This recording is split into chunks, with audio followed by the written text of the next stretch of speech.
وقال ربكم ادعوني أستجب لكم. Alhamdulillah, selalu saja lisan kita memuji Sang Pencipta Allah atas segala nikmat yang dilimpahkan kepada kita, terutama nikmat Islam dan iman, di mana dengan Islam dan iman kita punya panduan hidup. Kita bisa mengenal siapa Tuhan kita, siapa pencipta langit dan bumi, dan apapun dari tujuan kita diciptakan dan berada di muka bumi ini, serta kita tahu mana yang dibolehkan, yang halal, mana yang tidak dibolehkan, sehingga kita bisa mencapai kebahagiaan di dunia dan juga meraih puncak balasan nanti di surga di akhirat insyaAllah. Allah menjadikan kalimat Alhamdulillah sebagai kalimat syukur berterima kasih yang dengannya segala kebutuhan kita akan dipenuhi. Maka jadilah orang yang selalu membasahi lidah dan bibirnya dengan kalimat ini. Selanjutnya kita panjatkan salam hormat kita kepada utusan Allah Nabi besar Muhammad sallallahu alaihi wa ala alihi wa sahbihi wasallam, sebagaimana Allah telah memerintahkan kita mengucapkan dan tentu berharap agar kita bisa mendapatkan apa yang telah dijanjikan dari pahala yang besar karena mengucapkan satu kali salam hormat dibalas dengan 10 kali rahmat. Dan rahmat Allah subhanahu wa ta'ala meliputi segala sesuatunya. Apakah pemenuhan kebutuhan, apakah pengampunan dosa, solusi dari permasalahan, semua masuk dalam di bawah naungan rahmat Allah subhanahu wa ta'ala.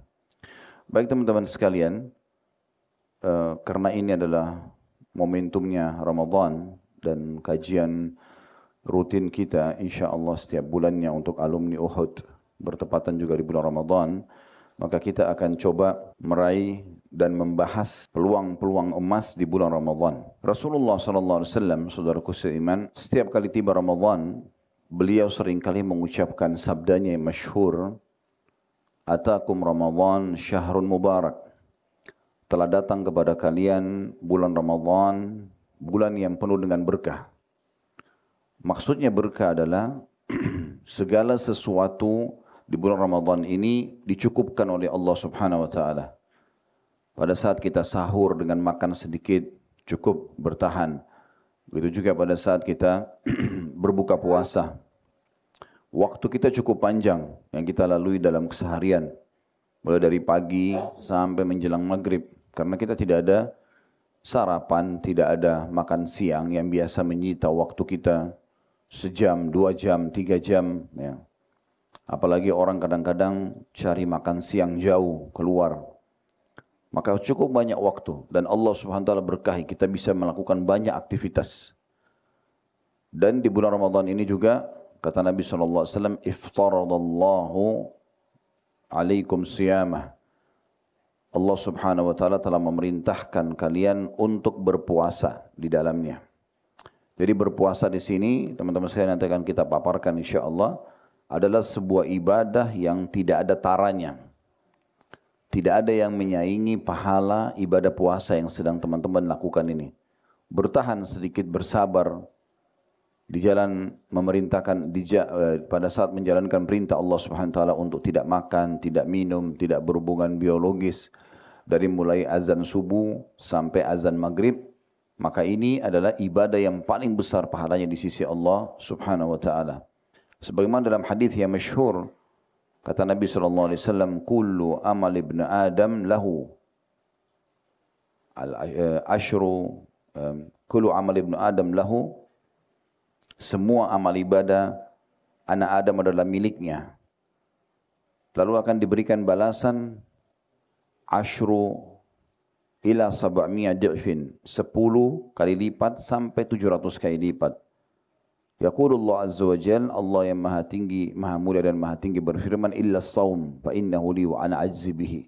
Kecuali puasa karena dia milikku dan aku akan membalas secara langsung. Jadi memang ini pahala yang sangat besar. Ibadah yang sangat luar biasa yang Allah subhanahu wa ta'ala perintahkan kepada kita. Lalu Nabi SAW mengatakan, tentu ibadah puasa ini akan lebih kita jabarkan sebentar ya. Selain dia ibadah tentu banyak sekali manfaat-manfaatnya insyaAllah. Kemudian Nabi SAW mengatakan, fihi tuftahu abwabul jannah. Di bulan Ramadan ini secara khusus dibuka pintu-pintu surga. Jadi di saat inilah dibuka pendaftaran menuju ke surga. Iklan resmi dari tanggal 1 Ramadan sampai akhir Ramadan. Siapa yang mau jadi ahli surga, mendaftarkan dirinya, ini saatnya. Kalau kita rasionalkan, kalau ada orang yang ingin mendaftar bekerja di satu perusahaan dan perusahaan itu sedang membuka pendaftaran, ada waktunya misalnya dari tanggal 1 Maret sampai akhir Maret, kemudian dia mendaftar melamar, di waktu itu kan persentase penerimaannya lebih besar dibandingkan orang mendaftar sebelumnya atau bahkan sesudah penutupan misalnya.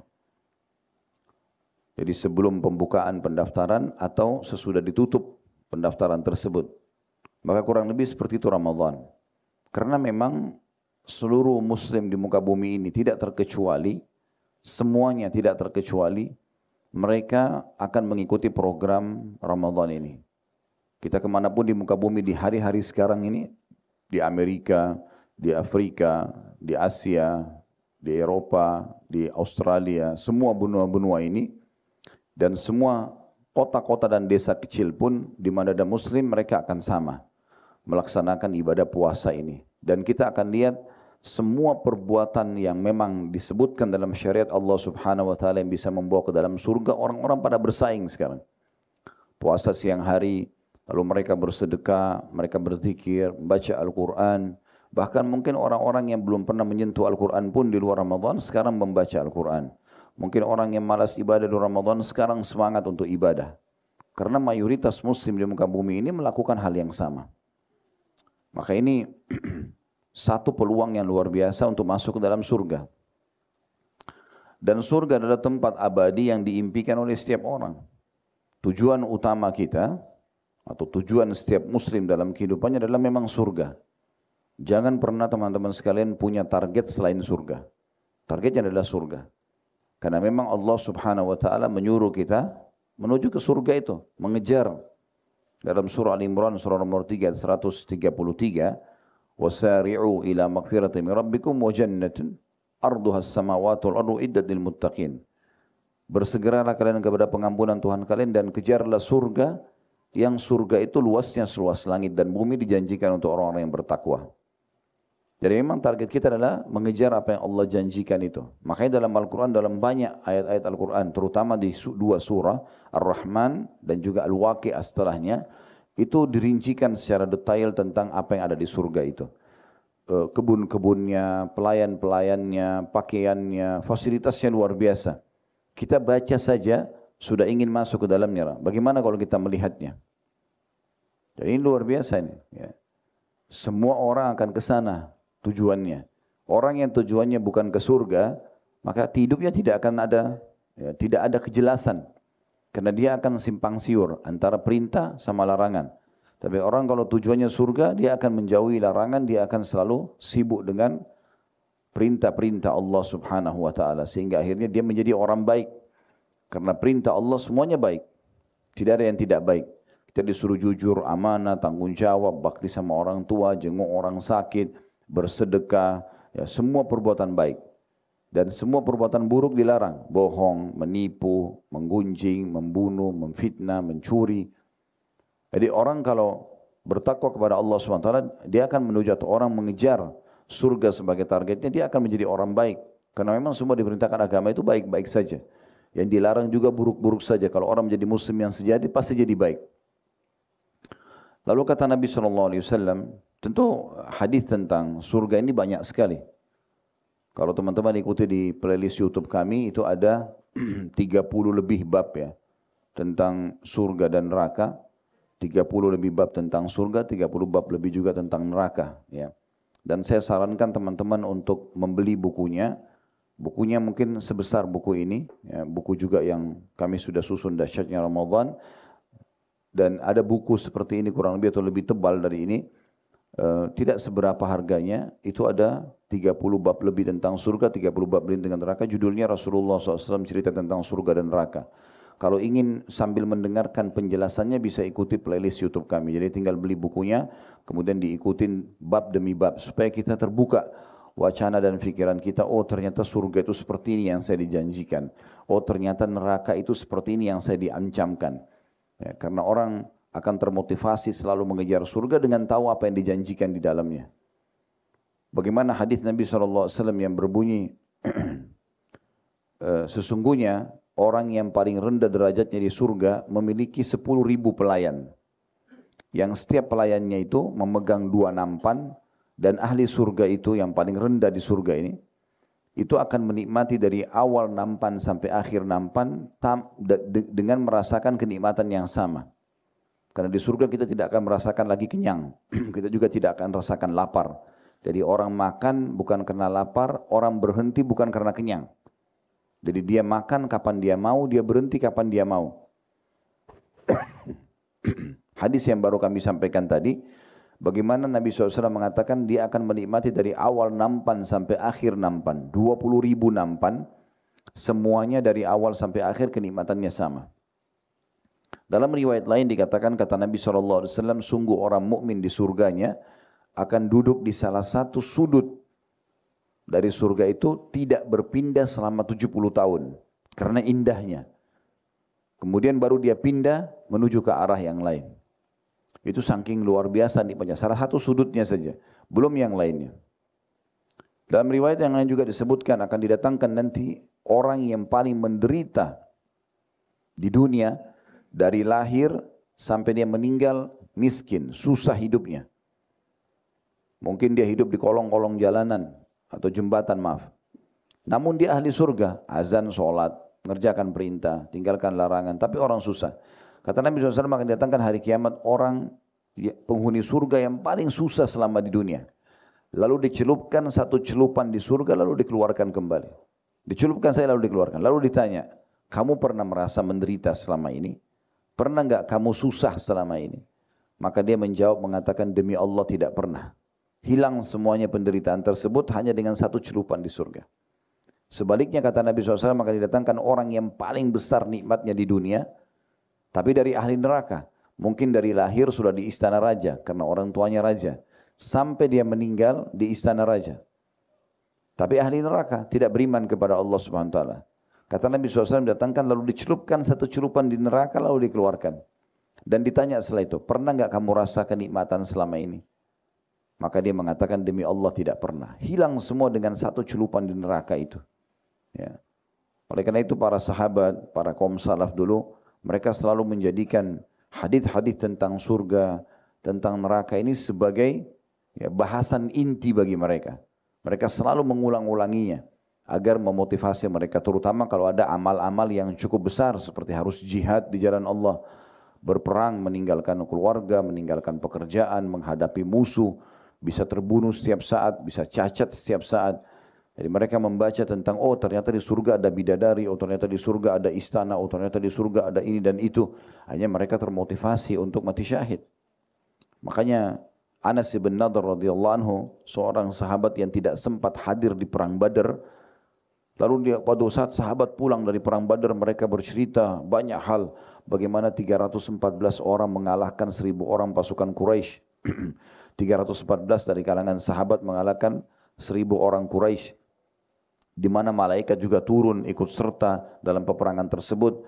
Karena Nabi SAW bilang kepada para sahabat, mau enggak kalian lihat bedanya korban kalian dengan korban para malaikat di Badar? Maka para sahabat mengatakan, iya ya Rasulullah.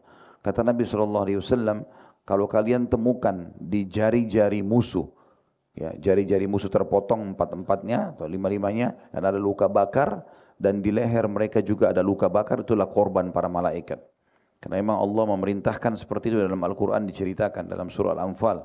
Ya. Disuruh potong tangan-tangan musuh tersebut, Allah perintahkan para malaikat dan memenggal leher-leher mereka.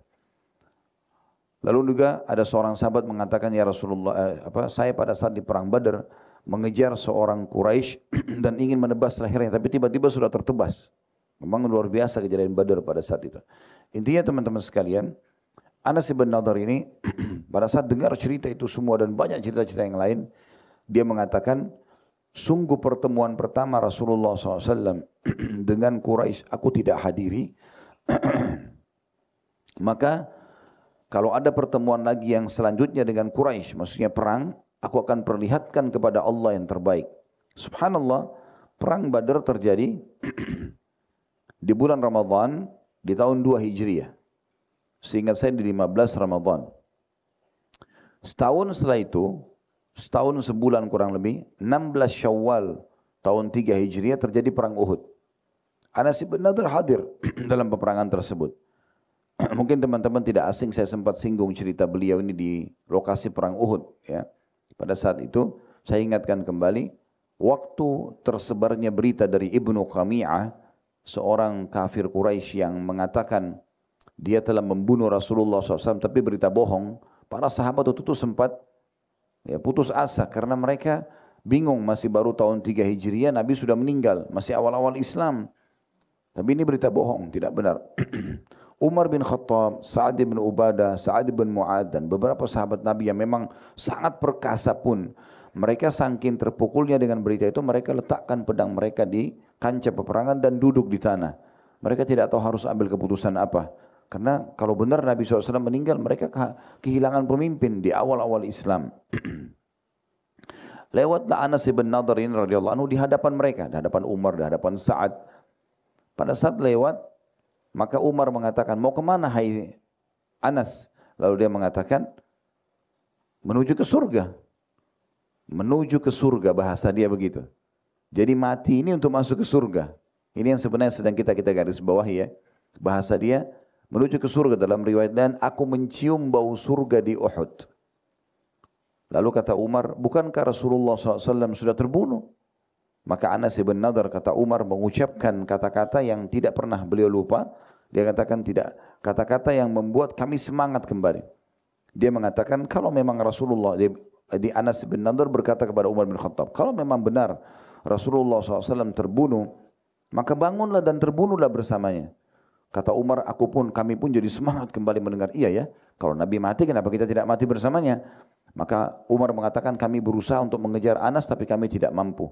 Karena Anas sudah jalan sendirian menerobos pasukan. Jadi satu orang menerobos pasukan musuh kurang lebih hampir 3.000 orang. Apa yang memotivasi sosok Anas untuk berani masuk menerobos ribuan orang? Semuanya pegang pedang. Kalau masa kita sekarang, orang pakai pistol, pakai senjata dari jarak jauh. Gitu kan? Dan mungkin dia kena mati. Hitungan detik. Tapi kalau orang kena pedang, bisa saja cuma sabetan, bisa saja cuma dipotong tangannya, bisa saja cuma dipotong kakinya, sakit. Tapi berani sekali Anas bin Nadhr. Kenapa? Motivasinya surga. Motivasinya surga. Lalu kata Umar, kami berusaha mengejar Anas, kami tidak mampu. Ya, karena Anas sudah masuk. Dan pada saat selesai perang Uhud, semua jenazah sahabat dikumpulkan, ditemukan, walaupun cacat, itu kan, ada yang dimutilasi, tapi jenazah Anas tidak ditemukan. Kata para ahli sejarah, disebutkan dinukil beberapa riwayat, bahwasanya hanya ditemukan jempolnya saja. Yang kenal itu pun adalah saudari perempuannya. Ya, kalau ini adalah jari kakaknya gitu, atau saudaranya. Semua tubuhnya habis cabit-cabit oleh musuh. Apa yang memotivasi orang sampai seberani itu? Karena ada surga. Orang tahu tentang surga itu. Jadi memang kita harus membaca itu. Menariknya buku yang saya bilang tadi itu dibahas dari mulai baunya surga, dibahas mulai dari bangunannya surga, taman-tamannya, kebun-kebunnya, pakaiannya, kemudian fisiknya ahli surga, di mana Nabi SAW mengatakan siapa yang masuk surga maka perawakannya, postur tubuhnya seperti Adam alaihissalam, 60 siku ke langit, 27,5 meter, dan wajahnya akan seperti Yusuf. Nabi Yusuf alaihissalam terkenal diberikan sepertiga ketampanan dunia. Bukan wajah kita seperti Nabi Yusuf, tapi diberikan ketampanan seperti Yusuf. Begini wajah kita, tapi Allah berikan ketampanan yang luar biasa. Kita akan seperti Nabi Yusuf waktu di dunia gitu ya. Bagaimana ketampanan luar biasa diceritakan. Ya, jazakallahu khair. Jadi ini buku tadi yang saya bilang ya, Rasulullah SAW cerita tentang surga neraka, kecil sebenarnya. Nah ini semua satu buku sudah kita bedah. Kalau ini yang cetakan barunya warna biru, ini cetakan lamanya warna hijau ya. Buku ini berisikan banyak sekali, 30 bab lebih ya. Ini tepatnya kalau kita lihat di sini di daftar isinya, surga itu ada 30 bab ya. Dari mulai aroma surga, pintu-pintu surga, orang-orang yang mula dibukakan pintu surga, manusia yang mula-mula masuk surga, penyambutan terhadap penghuni surga, ahli surga yang paling rendah derajatnya, lalu tingkatan-tingkatan surga, derajat paling tinggi di surga, bangunan surga dan juga tanahnya, istana-istana surga, kamar dan tenda-tendanya, sungai-sungai dan mata air surga, sifat telaga Nabi SAW, pepohonan dan kebun-kebun di surga, makanan dan minuman ahli surga, pakaian ahli surga, permadani ahli surga, wanita-wanita ahli surga, hubungan biologis di surga, nyanyian para bidadari di surga, perhiasan ahli surga, sapu tangan ahli surga, pasar yang ada di surga yang akan bertemu ahli surga nantinya. Ahli surga melihat Allah Subhanahu wa taala, orang yang takut terhadap kedudukan Rabb-nya akan mendapatkan 2 surga, tinggi postur seorang mukmin di surga, keridhaan yang abadi selama-lamanya, jumlah barisan ahli surga yang masuk terakhir, kemudian di bab 30-nya keadaan surga lebih indah daripada yang digambarkan. Nah, di sini ada di halaman 82 tentang postur ahli surga yang tadi baru saja saya sebutkan. Disebutkan dalam riwayat Bukhari dan Muslim, saya bacakan sebagiannya. Abu Hurairah radhiyallahu anhu meriwayatkan sabda Rasulullah SAW, Allah menciptakan Adam menurut bentuknya, yaitu tingginya 60 hasta, ya, jadi 60 siku. Ya. Ketika dia menciptakannya, Allah berfirman kepadanya, pergilah lalu ucapkanlah salam kepada golongan itu, yakni para malaikat. Lalu dengarkanlah salam penghormatan balik dari mereka. Karena itulah salam penghormatanmu dan salam keturunanmu. Lalu Nabi SAW menyebutkan, lalu ia pergi lantas mengucapkan Assalamualaikum. Para malaikat menjawab juga Assalamualaikum warahmatullah. Lalu beliau melanjutkan, setiap orang yang masuk surga menurut bentuk Adam atau sama dengan tingginya postur Nabi Adam. Tinggi 60 hasta. Bentuk tubuh itu terus berkurang di dunia sampai menjelang hari kiamat, ya, setelah penciptaan itu hingga sekarang, kata beliau. Jadi kalau masa dulu memang manusia tinggi-tinggi. Kalau orang bilang ada manusia raksasa, memang besar seperti itu dulu. Ya, 60 hasta ini kurang lebih 27,5 meter. Ya. Nah, kita akan kembali seperti itu posturnya. Dalam riwayat lain dikatakan wajah mereka seperti Yusuf dan hati mereka seperti Ayyub. Ya, dan kita tahu bagaimana Nabi Yusuf alaihissalam dalam surah Yusuf digambarkan saking tampannya sampai para wanita yang sempat Nabi Yusuf lewat di hadapan mereka itu memotong tangan-tangan mereka karena tidak menyadari bagaimana ketampanan itu sampai membuat orang lalai memotong tangannya sendiri. Itu luar biasa gitu. Akan diberikan seperti itu. Kemudian juga, ya, dikatakan hati mereka seperti Ayyub. Ayyub ini orang yang sangat penyabar, tidak pernah sama sekali, ya, emosional, ya, selalu memaafkan, tutur katanya selalu santun. Maka akan seperti itu keadaannya. Diceritakan juga dalam sebuah riwayat bahwasanya surga itu, saya coba baca bab 30-nya sebagian riwayatnya. Riwayat ini diriwayatkan oleh Imam Bukhari dan juga Muslim dari hadits Abu Hurairah radhiyallahu anhu bahwasanya Rasulullah SAW bersabda, qala Allahu azza wa jalla, Allah yang maha mulia dan maha tinggi berfirman, addattu li'ibadi as-salihin ma la 'ainun ra'at.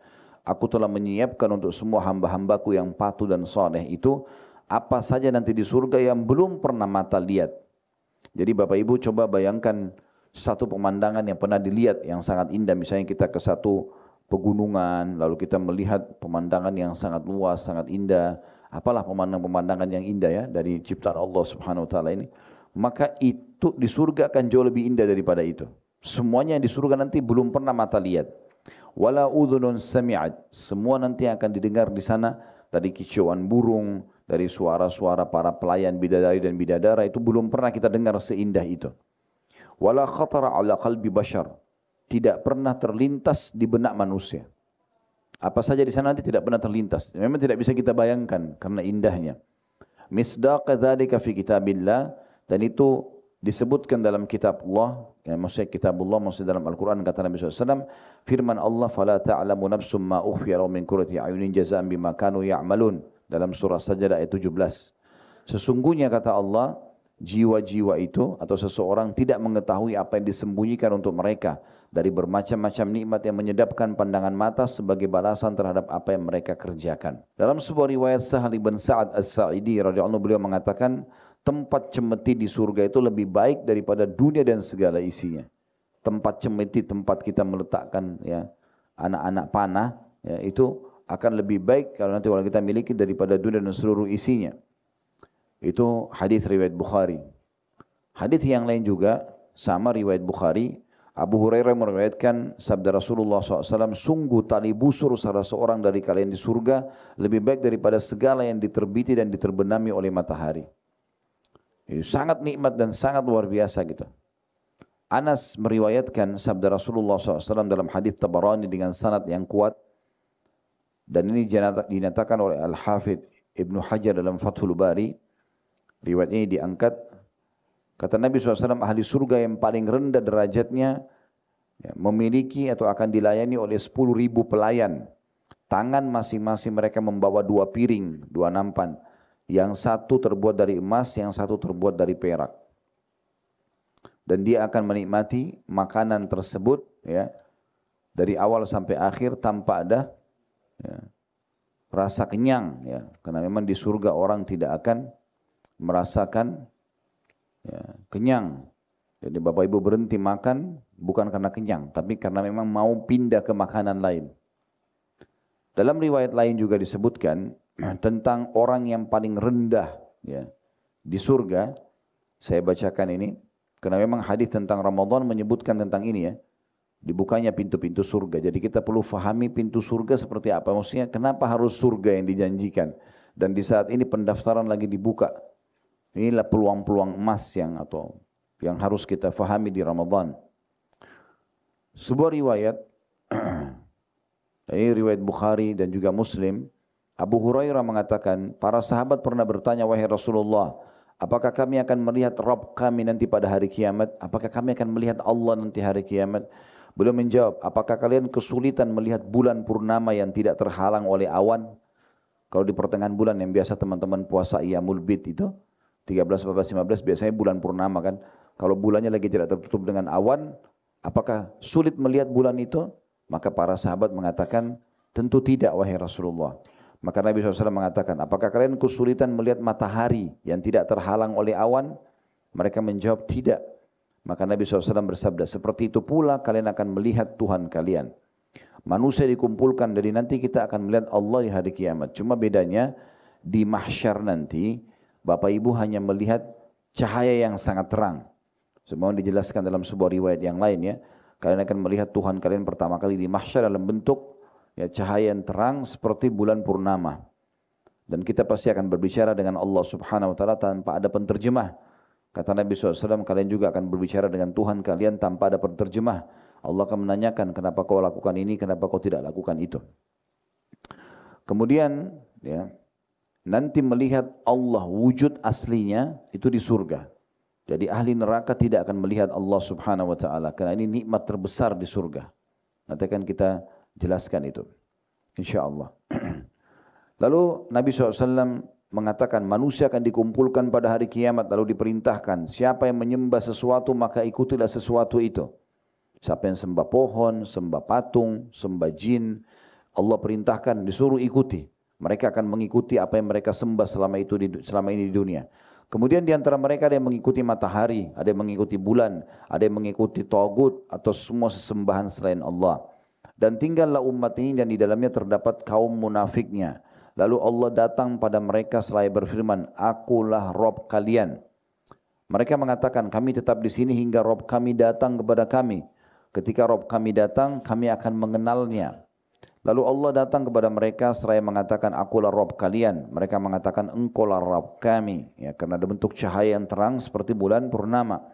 Di saat nanti di mahsyar teman-teman semua sudah terbuka, enggak ada yang tersembunyi lagi buat kita. Semua sudah nyata gitu. Mana Allah, mana malaikatnya, mana syaitan-syaitan, mana yang disembah selain Allah, semua nyata nanti di mahsyar. Lalu dia menyeru, maksudnya Allah menyeru, ya, menyeru mereka, maksudnya memanggil mereka untuk kumpul, dan sirat, titihan diletakkan di antara dua daratan Jahannam. Neraka ditaruh titihan jembatan sirat di awal sampai akhirnya. Surga berada setelah neraka itu. Surga berada setelah neraka itu. Lalu kata Nabi SAW, akulah Rasul pertama yang menyeberangkan umatnya. Dan tidak ada seorang pun pada hari itu berbicara kecuali para Rasul. Semua orang diam, tidak ada yang berani ngomong pada saat itu karena sudah nyata semuanya. Dosa-dosa mereka sudah akan dinampakkan, ya amal soleh mereka juga dinampakkan. Yang bicara cuma para Rasul saja. Ucapan para Rasul hari itu hanyalah ya Allah selamatkan, selamatkan. Maksudnya masing-masing mendoakan agar umatnya diselamatkan. Ketahuilah kata Nabi SAW di neraka Jahannam terdapat besi-besi runcing seperti duri sa'dan. Jadi ada satu jenis-jenis pepohonan di padang pasir itu penuh dengan duri-duri tajam dan cukup tebal durinya. Ya, sulit untuk dipatahkan. Ya, itu dia disilakan dengan duri sa'dan. Apakah kalian pernah melihat duri sa'dan? Nabi SAW tanya para sahabat. Mereka menjawab iya. Lalu Nabi SAW mengatakan iya. Itu yang keluar nanti dari neraka Jahannam besi-besi tajam tapi fisiknya besar. Itu seperti duri sa'dan, tebal dan tajam. Cuma tidak ada yang mengetahui kadar besarnya kecuali Allah. Yang menyambar manusia tergantung pada perbuatannya. Karena kan nanti surga itu ada antara kita dengan surga dan neraka Jahannam. Semua orang harus lewat atas neraka Jahannam, walaupun ahli surga. Ya, tentu ada orang yang lewat seperti para nabi-nabi, orang-orang pilihan Allah itu lebih cepat daripada kilat misalnya. Ada yang seperti menunggangi kuda, ada yang seperti berlari, ada yang seperti berjalan, ada yang berlari berhenti tengah jalan karena memang mereka kehabisan amal yang mendorong mereka untuk jalan sampai mereka merangkak, ada yang luka-luka sampai akhirnya sampai sana, sampai juga ke sana gitu. Ada orang yang tidak disambar oleh besi-besi tadi yang tajam seperti duri sa'dan yang membuat mereka jatuh ke dalam neraka Jahannam. Kata Nabi SAW, sungguh besi-besi itu seperti duri-duri sa'dan. Cuma tiada yang mengetahui kadar besarnya kecuali Allah yang menyambar manusia tergantung pada perbuatannya. Di antara manusia ada yang binasa karena amalnya, karena dosanya. Ada pula yang dihinakan lalu selamat. Maksudnya dia luka-luka tapi masih selamat. Ya.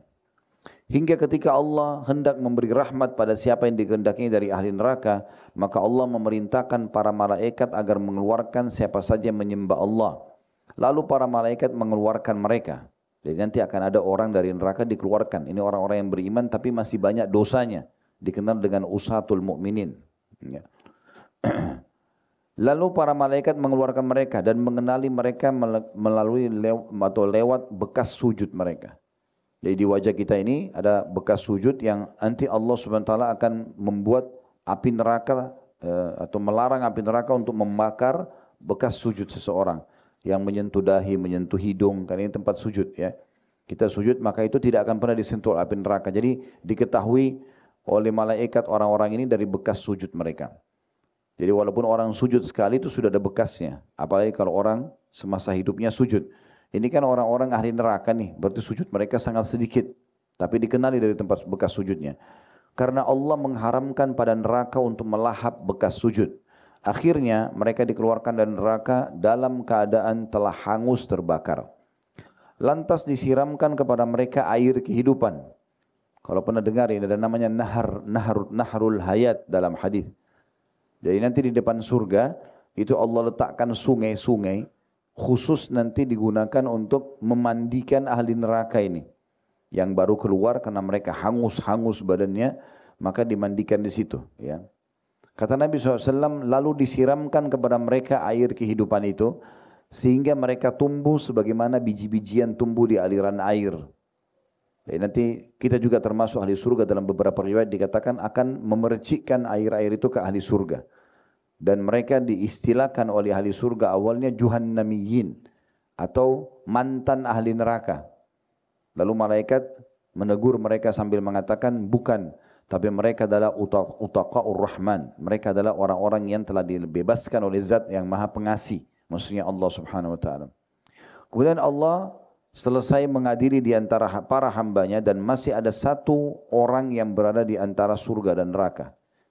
Karena ini judulnya ahli surga yang paling terakhir. Ini orang yang paling rendah derajatnya di surga dan paling terakhir keluar dari neraka. Dan masih ada satu orang yang berada di antara surga dan neraka. Dalam kurung, ia adalah penghuni neraka yang terakhir masuk ke dalam surga.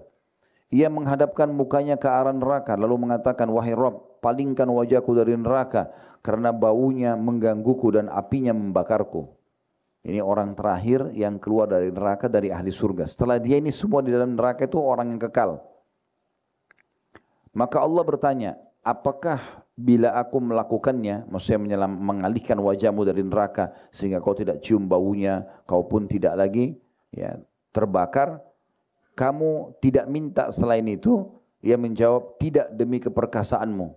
Jadi orang ini saking ingin selamat dari neraka, yang penting keluar dulu dari neraka dan jauh dari neraka. Maka ia pun berjanji kepada Allah, lalu Allah memalingkan wajahnya dari neraka. Ketika ia menghadap ke arah surga, ia melihat keindahannya. Maka ia pun diam sejenak. Kemudian mengatakan, wahai Rabb, sampaikan aku di pintu surga. Tadi kan dia janji tidak akan minta kecuali selamat dari neraka. Sekarang Allah arahkan wajahnya melihat surga. Maka sekarang dia mohon yang kedua, sampaikan aku di pintu surga. Allah mengatakan, bukankah kamu telah berjanji tidak meminta selain yang telah kau minta tadi? Dialihkan wajahmu dari neraka. Ia mengatakan, wahai Rabb, agar aku tidak menjadi makhlukmu yang paling celaka. Tapi kalau kau sampai tidak memberikan aku pintu surga ini, maka aku termasuk orang yang celaka. Allah bertanya, akankah bila aku memberikan hal itu kepadamu, kamu tidak meminta selainnya? Kan dia cuma minta diantar sampai ke pintu surga, bukan masuk ke dalam surga. Karena dia ingin melihat gitu. Maka dia mengatakan, tidak demi keperkasaanmu, aku tidak meminta selain ini.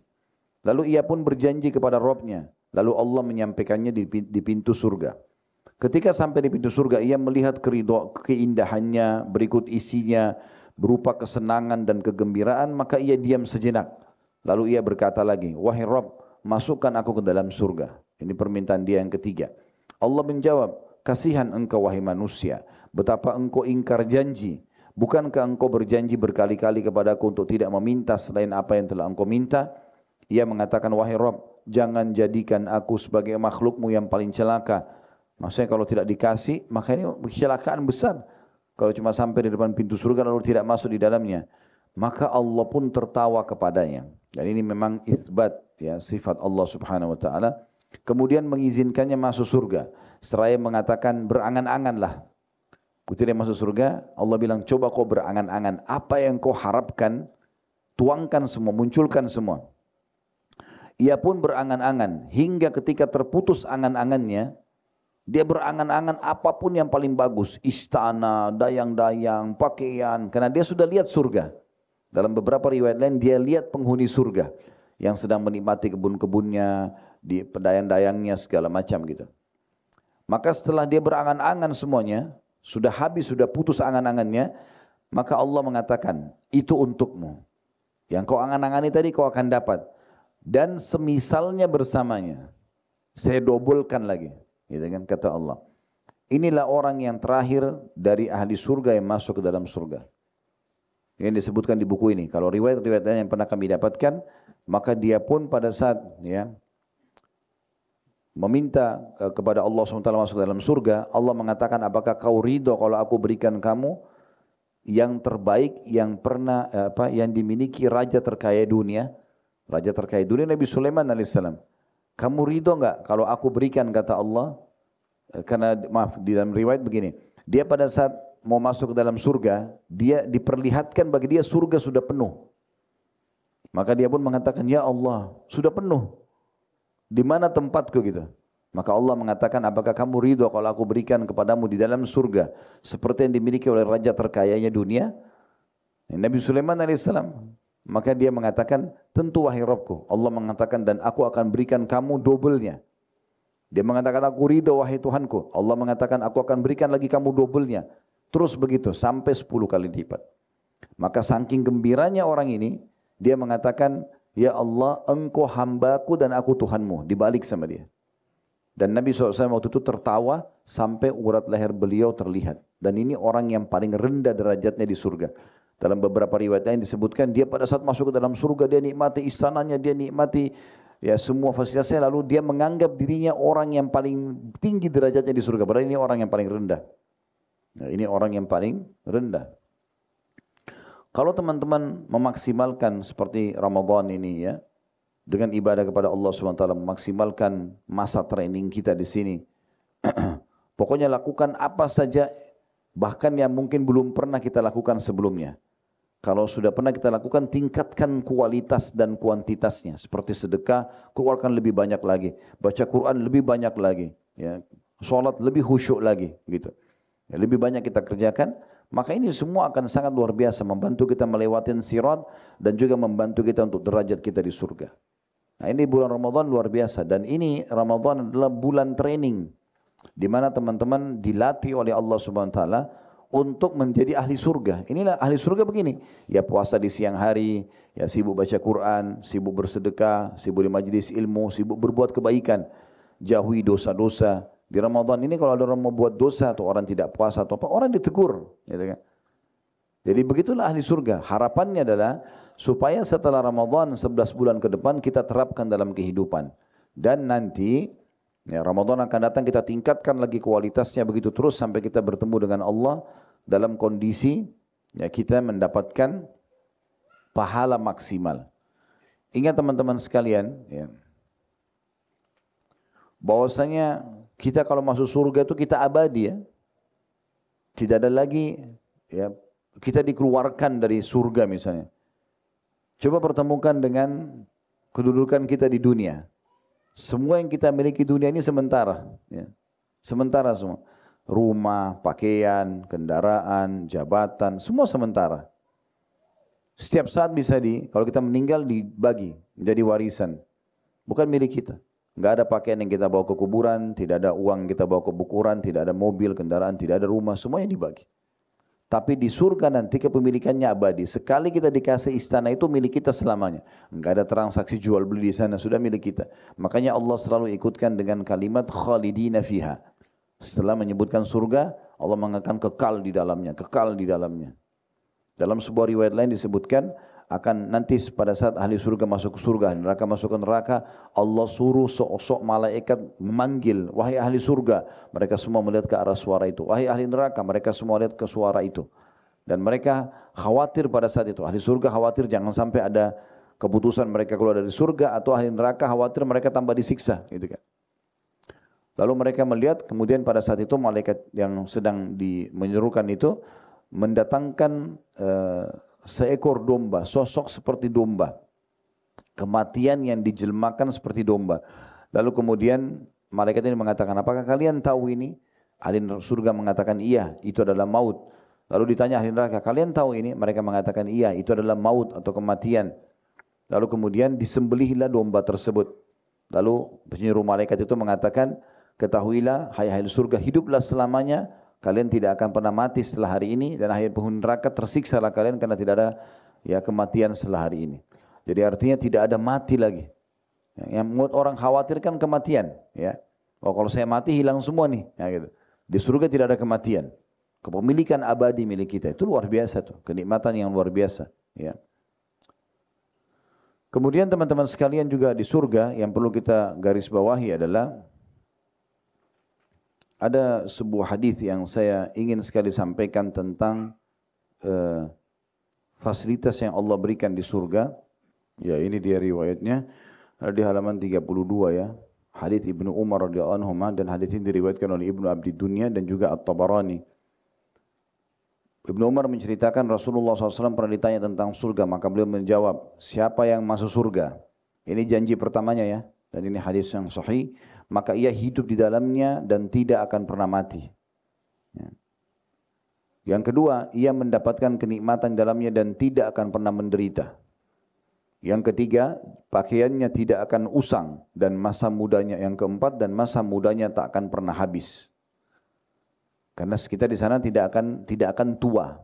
Ya, ini juga salah satu yang dikhawatirkan oleh orang, kebanyakan masa tua. Ya. Menghindari uban, menghindari keriput, ya. Sampai orang banyak di masa kita sekarang operasi, cat rambut dan segala macam. Orang khawatir, tapi memang dia tidak bisa hindari masa tua.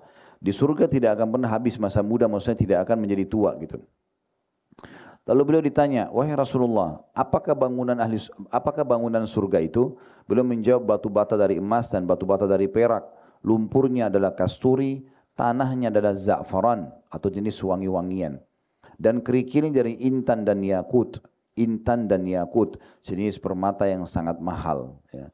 Dan sekian banyak hal yang dijanjikan tentunya dari atau untuk ahli surga. Kalau teman-teman kembali ke buku ini nanti akan melihat banyak sekali janji-janji Allah Subhanahu Wa Taala. Tapi yang kita ingin sampaikan adalah di bulan Ramadan yang sekarang kita ada ini, salah satu peluang emasnya adalah kita akan masuk, bisa mendaftar diri ke surga. Dan tinggal bagaimana apa yang diperintahkan dari amalan-amalan ini kita kerjakan dengan ikhlas karena Allah, dan setelah itu kita jaga setelah Ramadan sampai ajal datang, hanya sampai ajal datang saja batasnya, maka insya Allah kita akan mendapatkan apa yang dijanjikan. Lanjutan hadisnya, kata Nabi SAW, wa tughlaqu fihi abwabul jahim wa yughlaqu fihi abwabul jahim, dan ditutup pada Ramadan itu pintu-pintu neraka. Nah, pintu-pintu neraka ditutup maksudnya adalah, Allahu a'lam, adalah ada hadis Nabi SAW yang lain yang menjelaskan sesungguhnya Allah Subhanahu wa taala memiliki di setiap malam dari malam-malam Ramadan hamba-hamba yang dibebaskan dari api neraka. Ya, makna dibebaskan adalah mereka dihapuskan namanya, tidak ada lagi di neraka insya-Allah, gitu kan.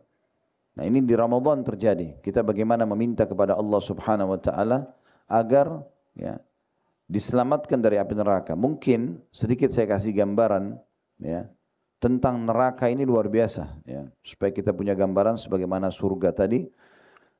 Di dalam buku ini ada disebutkan neraka lebih banyak ya babnya. Kurang lebih neraka itu ada 32 bab. Ada perintah untuk berlindung dari neraka, ada ancaman tentang neraka, pintu-pintu neraka, gambaran api neraka, warna neraka jahanam, lembah-lembahnya, keraknya, rantai-rantainya, minuman dan makanan ahli neraka, kerasnya tubuhnya ahli neraka, kemudian ahli neraka yang paling ringan azabnya. Coba kita lihat yang ini, ahli neraka yang paling ringan azabnya. Ya.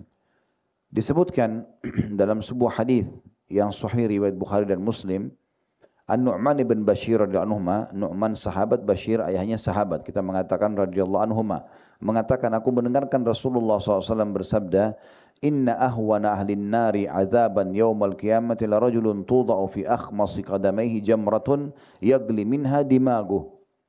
Artinya, penghuni neraka yang paling ringan azabnya. Ini yang paling ringan. Artinya, disebutkan ini supaya kita tidak usah lagi dibayangkan sudah bagaimana siksanya, beratnya. Ya. Ahli neraka yang paling berat siksanya. Ini yang paling ringannya saja begini. Penghuni neraka yang paling ringan azabnya pada hari kiamat adalah seseorang yang pada telapak kakinya atau tengah telapak kakinya yang ada cekungan telapak kita, ya, tengah telapak kakinya diletakkan sebuah bara yang mendidihkan otaknya. Ya, saking panasnya ditaruh langsung mendidih otaknya. Ya. Sebagian ulama ada yang menjelaskan kalau orang menginjak bara api, yang panas kakinya dulu, enggak langsung otaknya. Mungkin kalau dia berlama-lama di api baru kemudian otaknya, karena ini otak bagian atas kalau dia dibakar dari bawah. Tapi khusus bara api neraka ini disentuh telapak kakinya langsung otaknya mendidih. Nah, ini siksaan yang luar biasa. Gitu.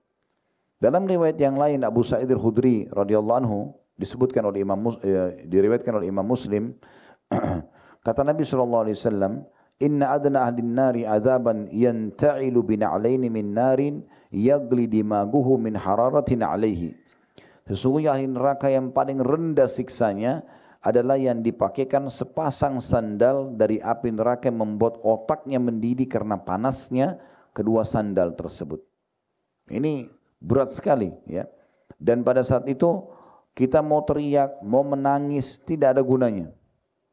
Tidak akan didengarkan oleh Allah Subhanahu wa taala, tidak didengarkan oleh para malaikat. Nanti kita jelaskan riwayatnya itu ya. Kemudian di neraka teman-teman sekalian, kalau tadi ahli surga tidak rasa lapar, tidak rasa haus, ya, sehingga mereka makan dan minum karena menikmati. Ya, teman-teman kan kalau lagi tidak lapar, ditanya mau makan apa, kita bebas memilih kan, karena tidak lapar. Tapi kalau orang lapar mau makan apa, kita jadi minta makanan apa saja kita ingin makan, karena lapar. Tujuannya menghilangkan rasa lapar. Kita tidak nikmati lagi. Karena yang penting bagaimana laparnya bisa hilang. Kita kalau lagi haus, lagi dahaga, kita ditawarkan minum apa, kita akan minta minum yang menghilangkan haus kita, bukan kita nikmatin. Tapi di saat kita lagi tidak haus, mau minum apa Pak, minum apa Bu, kita akan pilih minuman yang kita suka, berarti kita nikmati. Mau teh, mau kopi, mau sirup, mau apalah ya, air dingin misalnya. Nah kalau ahli neraka terbalik, mereka lapar dan mereka haus. Dan ini bentuk siksaan buat mereka. Karena nanti pada saat lapar dan haus, Allah akan berikan makanan dan minuman yang sudah disiapkan. Dan itu pun semua siksaan. Ya. Coba saya bacakan beberapa riwayat berhubungan dengan masalah itu. Dikatakan dalam hadits Abu Hurairah radhiyallahu anhu, hadits ini riwayat Tirmidzi dan dikatakan hadits ini hasan. Kata Nabi SAW, Innal hamima la yusabbu ala ru'usihim fayamfudul hamimu hatta yakhlusa ila jawfi. Sesungguhnya air yang sangat panas benar-benar dituangkan di atas kepala mereka, ahli neraka. Lalu air panas itu menembus hingga ke perut mereka. Jadi saking panasnya. Fayaslitu ma fi jawfi hatta yamruqa min qadamaihi wa huwa as-sahru thumma yu'adu kama kan. Lalu kemudian air panas itu memotong-motong segala yang ada dalam perutnya hingga keluar dari kedua telapak kakinya. Jadi maksudnya robek semua kulit-kulitnya, isi perutnya semua keluar sehingga menumpuk di telapak kakinya saking panasnya air tersebut. Dan dalam keadaan ia menjadi lebur, ya maksudnya semuanya hancur badannya, kemudian dikembalikan seperti sedia kala. Begitu terus diulangi lagi, ya. Dan perlu digarisbawahi ya, pengembalian siksaan bagi ahli neraka ini, karena kan nanti kalau sudah rusak anggota tubuh mereka dikembalikan lagi, pengembaliannya juga sebuah siksaan. Ya. Itu yang Allah sebutkan dalam surah An-Nisa, ya. Di ayat 50-an, 59 seingat saya, ya Allah menggambarkan kullama nadidat jududuhum badannahum jududan ghaira liyadhuqul azab. Setiap kali penghuni neraka itu kulit mereka sudah hangus, kami ganti dengan kulit yang baru agar mereka rasakan rasa sakit yang baru. Nah, pengembalian kulit yang sudah luka bakar itu diutuhkan kembali itu juga sudah pedih. Jadi disiksa pedih, pengembaliannya pedih. Disiksa lagi sampai hangus, dikembalikan lagi. Begitu terus. Jadi tidak ada berhentinya. 24 jam karena tidak ada kematian. Allah katakan dalam Al-Quran, la yadhuqunal mauta illa mautatal ula. Mereka enggak rasakan kematian kecuali kematian yang pertama saja. Jadi enggak ada lagi kematian kecuali satu kali yang kita rasakan di dunia untuk pindah ke alam akhirat. Di dalam hadis yang lain, hadis Asma binti Yazid radhiyallahu anha, dan hadis ini diriwayatkan oleh Ahmad dengan sanad hasan. Kata Rasulullah SAW, man syaribal khamra lam yardallahu anhu arba'ina laylah. Siapa yang minum khamar, maka Allah tidak akan ridho kepadanya selama 40 malam. Ya. Fa'in mata kafira. Kalau dia meninggal maka dia mati dalam keadaan dosa-dosa orang kafir walaupun dia muslim. Dia tidak kafir secara akidah, tapi dia meninggal dalam kondisi meraih pahala kekafiran. Fa'in ada, kalau dia kembali lagi minum khamar itu, kana haqqan 'ala Allahi an yaskinahu min tinatil khabal. Maka Allah pasti akan memberikan dia minuman dari tinatil khabal. Qalat qila ya Rasulullah. Asma binti Yazid radhiyallahu anha mengatakan, lalu para sahabat bertanya, wahai Rasulullah, wa ma tinatul khabal? Apa tinatul khabal yang diminumkan kepada ahli neraka itu? Qala sadidu ahli nar. Kata Nabi SAW, itu adalah nanahnya ahli neraka. Jadi karena mereka kesakitan, luka-luka, keluar darah dan nanah, itu tidak dibersihkan di neraka, berserakan di sana sini, penuh gitu kan, darah, nanah, air mata mereka bercampur baur, lalu dijadikan sebagai minuman ahli neraka kembali. Ahli neraka itu kalau haus teman-teman, dia haus nih, dia bilang minta minum, tangannya terkunci, kakinya terkunci, mulutnya terbuka, lalu diberikan minuman tadi, air panas dan nanah, itu mau tidak mau. Dia nggak bisa lagi menolak gitu. Nah seperti itu keadaan siksaannya. Jadi minum pun siksa. Makanannya luar biasa. Dari yang paling menakutkan adalah buah zakum. Tentu banyak makanan mereka dikasih segala macam, tapi buah zakum ini luar biasa gitu. Ya, yang Allah Subhanahu Wa Taala sebutkan dalam surah Ad-Dukhan ayat 43 sampai 46, Inna syajarataz zakum ta'amul athim kal muhli yaghli fi butun ka ghallil hamim. Artinya 4 ayat ini sesungguhnya pohon zakum di neraka itu makanan untuk orang-orang yang banyak berdosa. Ia sebagai kotoran minyak yang mendidih dalam perut seperti mendidihnya air yang panas. Dijelaskan dalam sebuah hadis tentang makna daripada tafsir ayat ini, Ibnu Abbas menuturkan hadis diriwayatkan Tirmidzi dengan sanad hasan sahih bahwasanya Nabi SAW bersabda, "Lau anna qatratan minaz zakumi kutirat fi darid dunya." Kalau seandainya satu tetes saja dari buah zakum itu diteteskan di dunia ini semuanya, seluruh muka bumi ini dikasih satu tetes saja, la afsadat ala ahli dunya ma'aishahum, maka akan merusak semua kehidupan penghuni dunia. Fa kaifa biman yakunu ta'amah? Maka bagaimana kira-kira menurut kalian tentang orang yang menjadi makanannya? Kalau satu tetes saja bisa merusak, bagaimana dengan orang-orang yang menjadi makanannya? Ahli neraka itu teman-teman sekalian, mereka akan berbicara dan berbantah-bantahan satu sama yang lain, ya. Dan itu juga dijelaskan satu bab khusus dalam buku ini. Bagaimana mereka berbicara satu sama yang lain dan saling menyalahkan. Tetapi tidak ada manfaatnya buat mereka. Tidak ada manfaatnya buat mereka. Ya. Mereka saling menyalahkan, ini yang sesatkan saya Allah, siksakan dia. Maka orang-orang ini mengatakan, lo kalian sendiri yang ikutin saya. Ya, seperti itu. Jadi saling menyalahkan, tapi tidak ada manfaat buat mereka. Tidak mengeluarkan mereka sama sekali dari siksa api neraka. Dan itu nanti teman-teman kalau baca ada di bab ke-18 tentang bantah-bantahan mereka itu. Kemudian juga disebutkan tentang masalah bagaimana di neraka jahanam itu orang-orang akan memanggil para malaikat dan juga memanggil Allah Subhanahu wa taala dengan tujuan agar mereka dikeluarkan dari api neraka itu.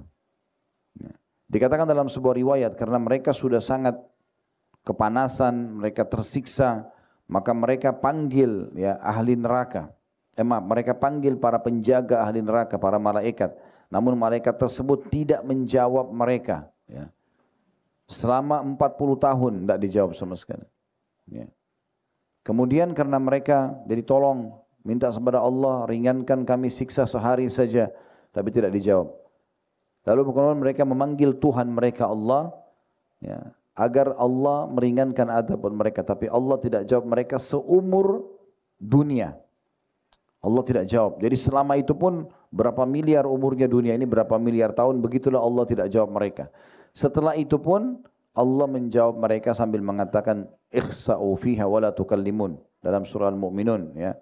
Allah mengatakan kekallah di dalamnya selamanya, ya, dan jangan kalian berbicara denganku. Kata Nabi SAW pada saat itu mereka benar-benar putus asa. Karena sudah tidak mungkin lagi kalau Allah aja enggak mau ya memaafkan mereka yang punya sifat Ar-Rahman, Ar-Rahim, yang maha pengasih, maha penyayang. Lalu sama siapa lagi mereka mohon? Maka kata Nabi SAW mereka pun menangis di tempat yang biasa keluar air mata itu darah. Karena sudah tidak bisa lagi. Dan sesungguhnya ketahuilah kata Nabi SAW penutupan hadisnya, air mata ahli neraka itu saking banyaknya, kalau kapal-kapal atau bahtera ingin didalangkan di atasnya maka bisa dijalankan. Seperti itu keadaan mereka. Di neraka itu orang akan saling dengar teriakan dan histerinya. Si fulan sama si fulan. Yang ini teriak, ini teriak. Teriakan orang yang lagi disiksa sudah cukup jadi siksaan buat kita. Misalnya ada orang sebelah kita digebukin, diteriak-teriak, dia kesakitan. Itu sudah siksaan sendiri. Bagaimana kalau dia teriak disiksa, kita juga teriak disiksa. Ini luar biasa. Hiruk-piruk yang luar biasa. Api di seluruh penjuru tubuh. Di bagian samping kanan, kiri, atas, bawah. Dalam banyak riwayat disebutkan masalah itu. Bagaimana semua api itu menyelimuti mereka. Teman-teman juga bisa baca nanti dalam surah Al-Humazah tentang bagaimana neraka menyelimuti mereka itu. Baik. Kemudian selanjutnya kata Nabi SAW, wa tughallu fihi syayatin, dan dibelenggu syaitan-syaitan. Dibelenggu syaitan-syaitan. Dibelenggu syaitan maksudnya adalah dibelenggu itu kan kedua tangan diikat dengan besi, kaki juga, leher juga. Jadi saya biasa ibaratkan di pengajian seperti orang yang sedang ingin berlomba lari. Kita di garis start, syaitan di sebelah kita. Tapi musuh kita ini lagi dibelenggu. Pastikan teman-teman kita enggak usah lari, jalan santai aja dia enggak bisa kejar. Karena dia dibelenggu. Nah itu di Ramadan saja terjadi. Karena umumnya di luar Ramadan, syaitan enggak dibelenggu, mereka luasa menggoda kita. Banyak orang karena belum memulai ibadah mereka, masih di garis start, selalu saja dikalahkan oleh syaitan. Karena syaitan selalu mengatakan, ya, kamu enggak bisa, kamu enggak mampu, enggak usah buat, enggak usah ini. Dia tergoda, kalahlah dia, dikuasai oleh syaitan. Nah, saya sering kasih masukan, caranya gimana? Mulai aja dulu, beribadah dulu. Kalau kita berlari, syaitan kalau untuk menggoda kita harus lari juga, mengimbangi kita. Tapi dalam kondisi lari, walaupun dia berhasil mengejar kita, godaannya tidak semudah kalau kita lagi berhenti di tempat. Gitu. Di bulan Ramadan, luar biasanya syaitan itu dibelenggu, enggak bisa bergerak. Kita jalan santai. Selepas Idul Fitri nanti, mereka dilepas lagi. Tapi ingat, jarak antara kita sama syaitan dari Ramadan ke Idul Fitri ini 1 bulan. Jadi jaraknya jauh sekali. Banyak orang pas Idul Fitri lisannya mengatakan Alhamdulillah. Alhamdulillahnya bukan karena dia berhasil menerima ilmu Ramadan, ya, amalan-amalan ibadah yang sudah dia kerjakan Ramadan untuk diterapkan 11 bulan ke depan. Ramadan akan datang ditingkatkan lagi kualitasnya sebagaimana saya sampaikan tadi. Tapi enggak, alhamdulillah tanda kutip, karena selamat dan lepas dari penjara ibadah bagi mereka. Alhamdulillah tidak lagi mengaji, alhamdulillah tidak lagi sholat, tidak lagi puasa. Maka mereka seperti ibaratnya orang yang sudah jauh dari musuhnya 1 bulan, nunggu di tempat sampai musuhnya datang lagi, kemudian menguasai dia lagi. Nah ini keliru. Jadi Ramadan ini kesempatan kita menjauhkan jarak kita dari syaitan. Ya, jadi jangan disia-siakan. Ini kesempatan emas yang biasa jurumuskan kita, itu malah lagi diikat. Apakah mereka sudah tidak menggoda Ustaz? Masih menggoda.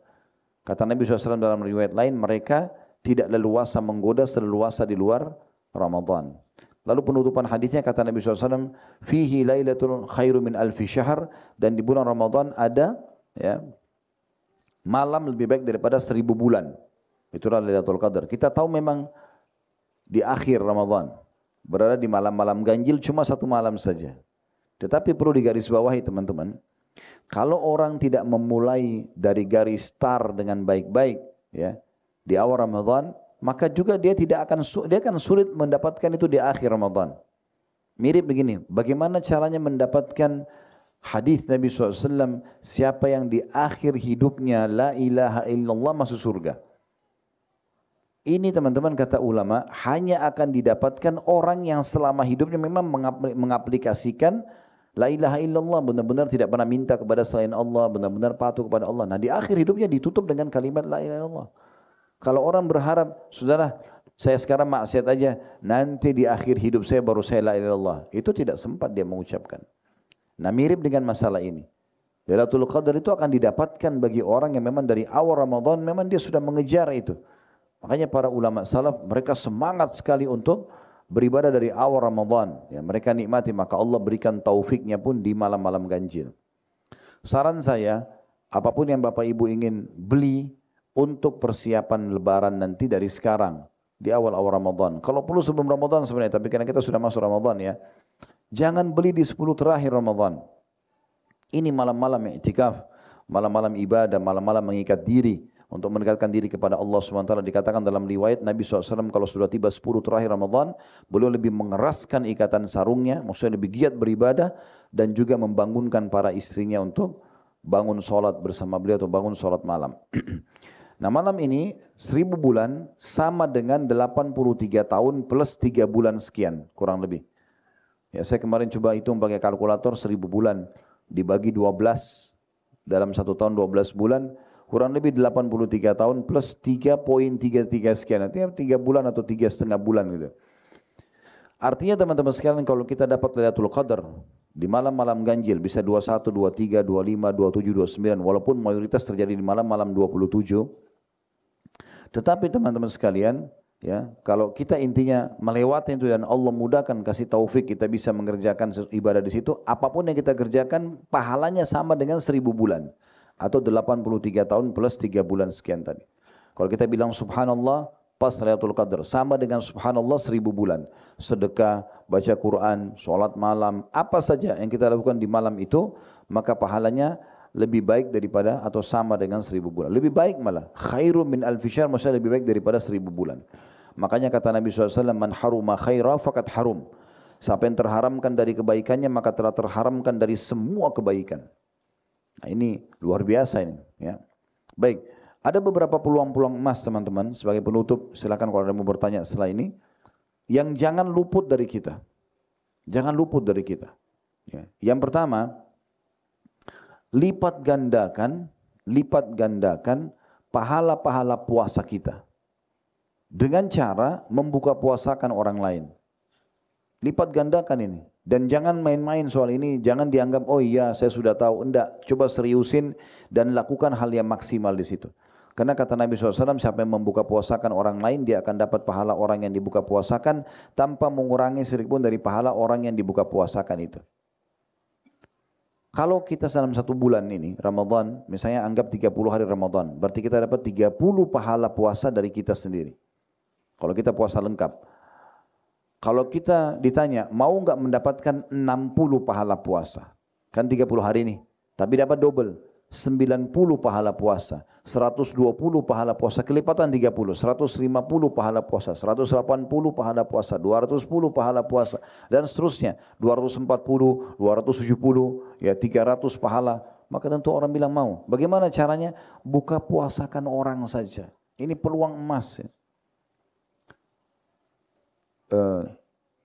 Yang sering saya kasih contoh supaya mudah difahami, air mineral saja. Air mineral. Ya. Karena Nabi SAW memberikan contoh itu ya. Waktu beliau menyampaikan hadis tadi, siapa yang membuka puasakan orang yang sedang puasa, dia akan dapat pahala seperti pahala orang yang dibuka puasakan tanpa mengurangi sedikitpun dari pahala orang yang dibuka puasakan. Orang yang dibuka puasakan dapat 100 pahala, tidak diambil dari situ. Kita dikasih angka 100 oleh Allah seperti pahala orang itu, bukan diambil dari dia gitu. Ada sahabat yang bertanya, Rasulullah, tidak semua orang bisa lakukan. Kata Nabi SAW, Allah akan memberikan pahala itu kepada siapapun yang memberikan seteguk air, yang disebutkan seteguk air kepada orang yang sedang buka puasa, atau susu yang sudah tercampur dengan air. Susu kalau dicampur air hilang rasa susunya, tapi itu pun kalau dia tidak punya kecuali dia harus campur air lalu dia bagi dua, kasih, atau sebutir kurma. Sekarang kalau kita beli air mineral, ini sering kami kasih contoh di pengajian, diulang-ulangi karena memang masih jarang orang yang lakukan, sayang masih banyak tidak lakukan. Air mineral kita murah sekali kan, satu dus isi 48, harga antara 25.000 sampai 30.000 rupiah, ini investasinya. Anggap kita hanya bisa keluarkan satu dus saja air mineral untuk 1 bulan, kasih ke musola dekat rumah, atau di pinggir jalan, depan rumah bisa, di depan kantor bisa. Saya setiap kali lihat di Jakarta yang saya lihat, atau kalau di kota-kota lain, tapi kita kalau hari-hari kerja di weekday, banyak sekali teman-teman kita muslim pulang kantor di pinggir jalan butuh buka puasa, macet. Ya. Kami pernah bawa di mobil air mineral sama sedikit kurma, mau sebanyak banyak apapun habis, karena orang semua pada butuh gitu. Mereka berhenti, orang kebanyakan jualan, kita kesempatan tidak usah jualan, kasih orang gratis. Kami biasa bagi-bagi depan restoran sini setiap hari menjelang maghrib, habis berapapun kita mau bagi nggak akan pernah cukup, gitu kan? Orang semua terima. Anggaplah air mineral saja. Kalau kita cuma bisa 48 gelas, itu 30.000 rupiah 1 bulan, berarti kita punya 30 pahala puasa kita plus 48 gelas itu kalau satu orang, anggaplah satu orang minum 1 untuk buka puasa. Biasanya kan dikasih 1 oleh masjid atau musola. Berarti kita punya 48 buka puasa yang lain gitu kan. Bagaimana kalau kita punya setiap hari kita nyumbang 1 dus. Ya, investasinya 30.000. Kali 30 hari berarti cuma 900.000 rupiah saja. Kita berarti setiap hari dapat 49 pahala puasa. Kita 48 dari gelas-gelas itu. Besok lagi 49, besok lagi kali 30 hari. Bagaimana kalau orang nyumbang 1 hari 10 dus? 100 dus, 1000 dus, sebar luaskan di seluruh masjid di seluruh Indonesia. Bahkan kita bisa menyumbang seluruh dunia di hari kita sekarang. Ya. Sekarang teman-teman mau buka puasakan teman yang ada di Amerika, bisa online hubungi restoran di sana, kirim ke alamat ini ya. Bilang sama teman kita, karena saya sudah kirim buka puasa ya. Kami pernah coba, bisa, seluruh dunia bisa. Apalagi kalau cuma kota-kota di Indonesia, mau buka puasain teman atau kerabat di Surabaya, kita lagi di Jakarta, di Bandung, di Medan, di mana-mana bisa. Tinggal telepon restoran-restoran besar, kirim ke alamat ini ya, kita bisa buka puasain orang. Begitu mudahnya.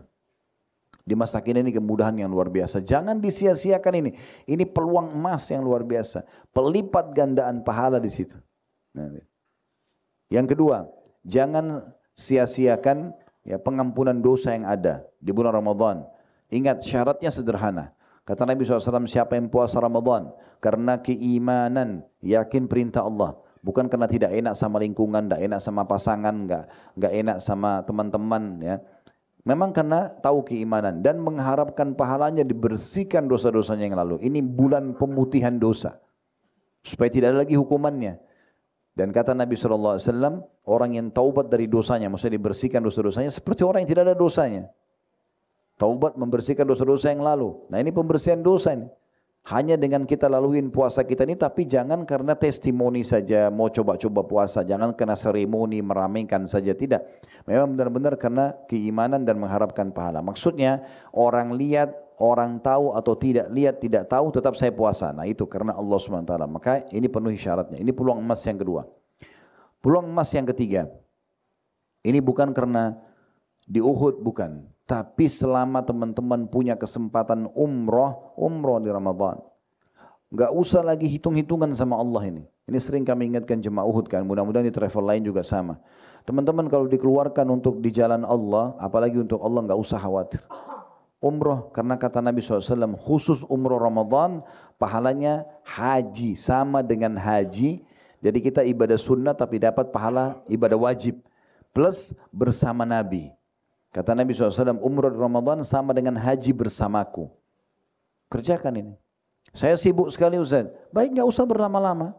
Pesan sama travelnya, saya hanya bisa pakai hari Jumat, saya pulang hari Ahad. Bisa. Kita pergi berangkat, ambil pesawat pagi, kan ada bawa pesawat sekarang. Kalau Saudi rata-rata pagi itu berangkatnya sekarang. Tiba di sana itu sore. Kita bisa umroh hari yang sama, besoknya bisa pulang. Kalau emang cuma mau kejar umrohnya, kalau sibuk benar gitu. Atau besoknya setelah umroh, nginap sehari di Mekah, habis sholat subuh ke Madinah.